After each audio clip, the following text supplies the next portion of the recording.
नमस्कार, world news में आपका स्वागत है। आप जानते हैं कि मिडिल ईस्ट में इस समय इजरायल और ईरान के बीच तनाव बना हुआ है। इजरायल लिबनान और गजा पर तो हमले कर रहा है, लेकिन ईरान को लेकर वो खौफ में दिख रहा है।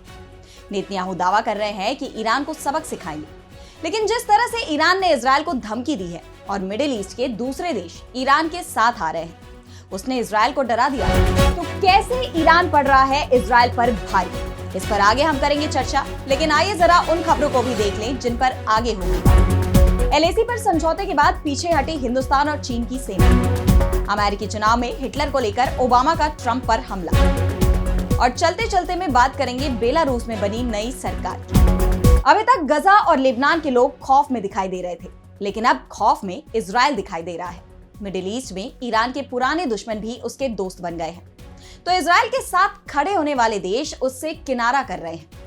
अभी हाल ही में एक रिपोर्ट सामने आई थी कि इजरायल ने ईरान पर हमला करने की पूरी तैयारी कर ली है, लेकिन उसका प्लान लीक हो गया और इसके बाद ईरान ने इजरायल पर तीखा हमला बोलते हुए साफ कह दिया कि अगर इजरायल ने कुछ भी किया जिससे ईरान को नुकसान हुआ तो अमेरिका भी उसे बचा नहीं पाएगा। इजरायल की सुरक्षा के लिए अमेरिका ने थार्ड डिफेंस सिस्टम को तैनात किया है और ईरान का कहना है कि उसके पास ऐसी मिसाइलें हैं जो थार्ड सिस्टम को फेल कर सकती हैं। जिस तरह से आयरन डोम को फेल किया था, 1 अक्टूबर को ईरान ने इजरायल को निशाना बनाते हुए 200 मिसाइलें दागी थी, जिसमें से कई मिसाइलें आयरन डोम में सेंध लगाते हुए टारगेट पर पहुंच गई थी। ईरान की बढ़ती ताकत का अंदाजा इसी बात से लगाया जा सकता है कि अमेरिका का सबसे करीबी देश सऊदी अरब अब खुलकर ईरान के साथ खड़ा हो गया है। ईरान ओमान की खाड़ी में एक युद्धाभ्यास कर रहा है। इस अभ्यास में ईरान ने सऊदी अरब की नौसेना को भी आमंत्रित किया था। इसके बाद सऊदी अरब के युद्धपोत ओमान की खाड़ी में पहुंचे। मिडिल ईस्ट में इसे बहुत बड़ा बदलाव कहा जा रहा है। सऊदी अरब के रक्षा मंत्रालय के प्रवक्ता और ब्रिगेडियर जनरल तुर्की अल मलकी ने कहा कि शाही सऊदी नौसेना ने हाल ही में ईरान की नौसेना के साथ एक संयुक्त नौसैनिक अभ्यास किया है। ओमान सागर में हुए अभ्यास में कई अन्य देशों के भी नौसैनिक मौजूद थे। इससे पहले ईरान के नौसेना के कमांडर एडमिरल शाहराम ईरानी ने कहा था कि सऊदी अरब ने अनुरोध किया था कि लाल सागर में एक संयुक्त अभ्यास आयोजित किया जाए। इन रिपोर्ट्स में यह नहीं बताया गया कि किस तरह का युद्धाभ्यास किया गया और कौन कौन से सिस्टम तैनात किए गए थे, लेकिन इसे बहुत बड़ा बदलाव माना जा रहा है क्योंकि ये दोनों ही देश एक साल पहले तक कट्टर दुश्मन रहे हैं। शिया और सुन्नी नौसैनिकों का एक साथ आना ऐतिहासिक घटना करार दिया जा रहा है। हम आपको ये भी बता दें कि इस समय यमन में भी संघर्ष चल रहा है, जहां सऊदी और ईरान दोनों ही यमन में एक दूसरे के विरोधी धड़े का समर्थन कर रहे हैं। सऊदी और यूएई जहां यमन की सरकार का समर्थन कर रहे हैं, तो वहीं ईरान हूती विद्रोहियों के साथ हथियार और पैसे के साथ खड़ा रहता है। हूती ईरान और फिलिस्तीन के समर्थन में इजरायली जहाजों को लाल सागर में निशाना बना रहे हैं। ऐसे में कहा जा रहा है कि सऊदी और ईरान की दोस्ती का असर यमन में भी दिखाई दे सकता है। इस बीच इजरायल के गजा और लेबनान में चल रहे हमले तेज हो गए हैं। गजा में इजरायल ने एक स्कूल को निशाना बनाया जो शरणार्थियों का आश्रय स्थल बना हुआ था। गजा के स्वास्थ्य विभाग की तरफ से कहा गया है कि इस हमले में 17 बेकसूरों की जान चली गई। लेबनान में भी इजरायल ने हमले किए हैं, जिस पर हिजबुल्लाह ने पलटवार भी किया। साफ है कि इजरायल के लिए मुश्किलें लगातार बढ़ती जा रही हैं। अब बढ़ते हैं अगली खबर की तरफ, जिसमें हम बात करेंगे हिंदुस्तान और चीन के बीच शुरू हुए डिसएंगेजमेंट की। 4 दिन पहले हुए नए पेट्रोलिंग समझौते के बाद हिंदुस्तान और चीन की सेनाएं पूर्वी लद्दाख सीमा से पीछे हटना शुरू हो गई हैं। पूर्वी लद्दाख के डेमचोक और देपसांग पॉइंट में सेनाओं ने अपने अपने अस्थायी टेंट और शेड हटाना शुरू कर दिए हैं। सैनिक गाड़ियां और मिलिट्री उपकरण भी पीछे ले जा रहे हैं। इस प्रोसेस के पूरा होने के बाद डेमचोक और देपसांग में दोनों सेनाएं पेट्रोलिंग कर सकेंगी।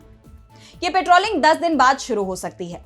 हिंदुस्तान और चीन के बीच हुए समझौते होने का ऐलान होने के चलते ही 5 साल बाद ब्रिक्स समिट में पीएम मोदी और राष्ट्रपति शी जिनपिंग की द्विपक्षीय बैठक हुई, लेकिन उस बैठक के बाद भी चीन की नीयत पर सवाल उठ रहे हैं। हैरानी की बात यह है कि चीन ने अपने जारी बयान में कहीं भी पेट्रोलिंग पॉइंट्स का जिक्र नहीं किया है। उसने सिर्फ सॉल्यूशन प्लान की बात कही है। ऐसे में क्या चीन पर भरोसा कर हिंदुस्तान कहीं बड़ी मुसीबत को दावत तो नहीं दे रहा? चीनी राष्ट्रपति ने भी सीमा विवाद की बात अपने बयान में सबसे नीचे रखी। शी जिनपिंग ने कहा कि दूसरे विवादों का असर दोनों देशों के व्यापार और आपसी संबंध पर नहीं पड़ना चाहिए। हिंदुस्तान के पीएम नरेंद्र मोदी ने जरूर सीमा विवाद पर हुए समझौते पर जोर दिया। ऐसे में समझने वाली बात यह भी है कि पीएम मोदी ने एलएसी पर हुए समझौते का खुलकर जिक्र किया था, लेकिन शी जिनपिंग ने सिर्फ दोनों नेताओं के साथ मिलकर काम करने की बात बोली। उनकी तरफ से सीमा से जुड़े किसी भी मुद्दे पर कोई बयान नहीं दिया गया। इस प्रकार के रवैये से ही चीन की नीयत पर सवाल उठ रहे हैं। विदेश मंत्री एस जयशंकर ने तो ब्रिक्स में ही साफ कर दिया था कि जिन एग्रीमेंट्स पर सहमति बन चुकी है, दोनों तरफ से उसका सम्मान होना जरूरी है। साफ है, एस जयशंकर भी पूरी तरह से श्योर नहीं है कि चीन ने जिस समझौते को किया है वो पूरी तरह से उस पर अमल भी करेगा। अब बढ़ते हैं अगली खबर की तरफ। तो अमेरिकी राष्ट्रपति चुनाव का काउंटडाउन शुरू हो गया है। वोटिंग के लिए 10 दिन बचे हैं। रिपब्लिकन और डेमोक्रेटिक पार्टी से उम्मीदवार डोनाल्ड ट्रंप और कमला हैरिस देश भर में घूम घूम कर रैलियां कर रहे हैं। इस बीच चुनाव अभियान में जर्मनी तानाशाह एडोल्फ हिटलर की एंट्री हो गई है। डोनाल्ड ट्रंप के पूर्व चीफ ऑफ स्टाफ जॉन केली ने एक इंटरव्यू के दौरान दावा किया था कि पूर्व राष्ट्रपति ट्रंप ने कई बार उनके सामने एडोल्फ हिटलर की तारीफ की थी। केली का दावा है कि ट्रंप ने उनसे कहा था कि हिटलर ने कुछ अच्छे काम भी किए थे। उन्होंने कहा कि ट्रंप फांसीवादी की परिभाषा में बिल्कुल फिट बैठते हैं। केली का आरोप है कि ट्रंप ने मुझसे कहा था कि उन्हें हिटलर की सेना के जनरल जैसे लोग चाहिए, और इसे लेकर अब डेमोक्रेट्स ने ट्रंप पर तीखा हमला किया है। पूर्व राष्ट्रपति बराक ओबामा ने कमला हैरिस के समर्थन में आयोजित रैली में कहा कि ट्रंप को एक और मौका देना बहुत बड़ी भूल होगी। हमें एक ऐसा तानाशाह नहीं चाहिए जो अपने दुश्मनों को सबक सिखाने का इरादा रखता हो। आपको इसकी जरूरत नहीं है। अब अमेरिका को इस चैप्टर से आगे बढ़ने की जरूरत है। ओबामा ने कहा कि कोई अमेरिकी ये कैसे सोच सकता है कि ट्रंप उसके बारे में बेहतर सोच सकते हैं। आपको बता दें कि अमेरिका में 5 नवंबर को राष्ट्रपति चुनाव के लिए वोटिंग होगी और वोटिंग पूरी होने के कुछ ही देर बाद काउंटिंग भी शुरू हो जाएगी। 5 नवंबर की रात से ही रुझान आने शुरू हो जाएंगे और 6 नवंबर की सुबह तक तस्वीर साफ हो सकती है। वैसे अमेरिका में काउंटिंग की प्रक्रिया काफी पेचीदगी से भरी है, इसलिए करीब 2 सप्ताह तक काउंटिंग चलती है। लेकिन आमतौर पर चुनाव की काउंटिंग शुरू होने के 12 घंटे बाद तस्वीर साफ हो जाती है। अब चलते चलते में बात बेलारूस में नई सरकार की। अलेक्जेंडर लुकाशेंको ने 7वीं बार बेलारूस के राष्ट्रपति का पद संभाला है। लुकाशेंको 1994 से ही बेलारूस के राष्ट्रपति हैं।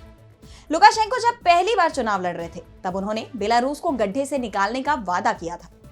हालांकि अब उनकी छवि तानाशाह की हो गई है। उन्हें यूरोप का आखिरी तानाशाह भी कहा जाता है। 2020 में लुकाशेंको 6ठी बार राष्ट्रपति चुने गए थे। पिछले चुनाव में जब लुकाशेंको की जीत की घोषणा की गई थी तब बेलारूस में बड़े पैमाने पर प्रदर्शन हुए थे, जिसके बाद हजारों प्रदर्शनकारियों को गिरफ्तार कर लिया गया था। बेलारूस में तमाम विरोध के बावजूद लुकाशेंको की सत्ता पर पकड़ मजबूत ही रही है। 1994 में बेलारूस में पहली बार राष्ट्रपति का चुनाव हुआ। चुनाव 2 राउंड में हुए। पहले राउंड में लुकाशेंको ने 45% और दूसरे राउंड में 80% से ज्यादा वोट हासिल किए। 2001 में यहां दूसरी बार राष्ट्रपति चुनाव हुए, जिसमें लुकाशेंको 75% से ज्यादा वोट हासिल कर दूसरी बार राष्ट्रपति बने। इसके बाद 2006, 2011, 2015 और 2020 के चुनावों में भी लुकाशेंको की ही जीत हुई। 2020 के चुनाव परिणाम को लेकर जनता ने जबरदस्त प्रदर्शन किए थे, क्योंकि कहा गया था कि लुकाशेंको को 20% वोट भी नहीं मिले थे, लेकिन उन्होंने खुद को जीता हुआ घोषित करा लिया और अब एक बार फिर से वो चुनाव जीत गए हैं। लुकाशेंको और पुतिन अच्छे दोस्त माने जाते हैं। पुतिन की तरह ही लुकाशेंको भी सोवियत संघ के टूटने से नाराज थे। बताया जाता है कि लुकाशेंको एकमात्र सदस्य थे जिन्होंने सोवियत संघ के विघटन के खिलाफ वोट दिया था। सोवियत संघ के टूटने के बाद बेलारूस भी अलग देश बन गया, लेकिन रूस के साथ बेलारूस की दोस्ती अभी तक जारी है। तो आज इस वर्ल्ड बुलेटिन में इतना ही। अब मुझे दीजिए इजाजत और आप बने रहिए टीवी लाइव के साथ। नमस्कार।